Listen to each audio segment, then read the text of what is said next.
Mulamwa amechoma. Amejibu? Mulamwa ameandika na akasema yani bro, hii ni gloves off mwanangu. Yani mwanangu Mulamwa hajali rorosi.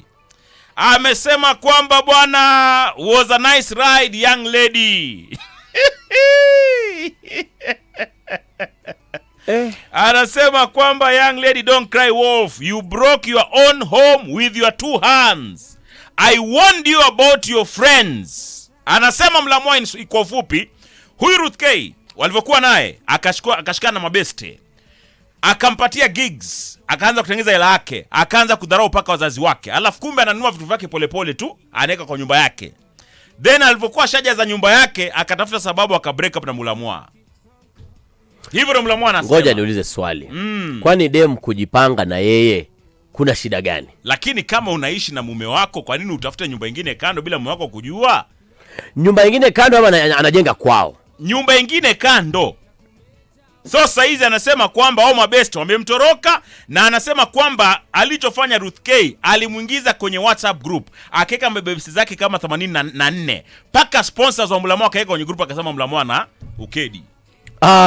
Lai tena. Hivyo ndo anasema, how do you add 84 ladies to a WhatsApp group and then unawaambia ati Devi is positive? Uliweka hadi clans kwa group, wakatoa sponsorship ya my show. Kwani na date kila mtu naye muona online. Yani Mulamwa amemwaga mtama.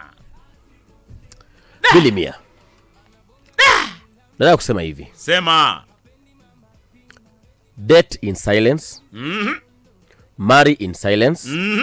Divorce in silence. Pigo tena zaidi. There is power in silence. Kwa sababu nimekuja gundua kitu kimoja. Naam. No one gives a tea about your problems. True story. In fact, wanataka kusikia vitu kama hivyo ndio washerekee. Wasikie raha. Ukipoteza mtoto, poteza in silence. Pigo tena zaidi. Ukipata mke, pata in silence. Naam. Ukioa, oa in silence. Pigo tena zaidi. Na ukidivorce, divorce in silence. Yani there's power kwa kueka kimya. Daily tunawaambia jamii. Daily tunawaambia. Kwa sababu wana hivi vitu vyote ambavyo hawa wazazi wawili wanazungumzia. Naam. Watoto wao watakuwa si kitambo. And the internet never forgets. Mazee, it is sad.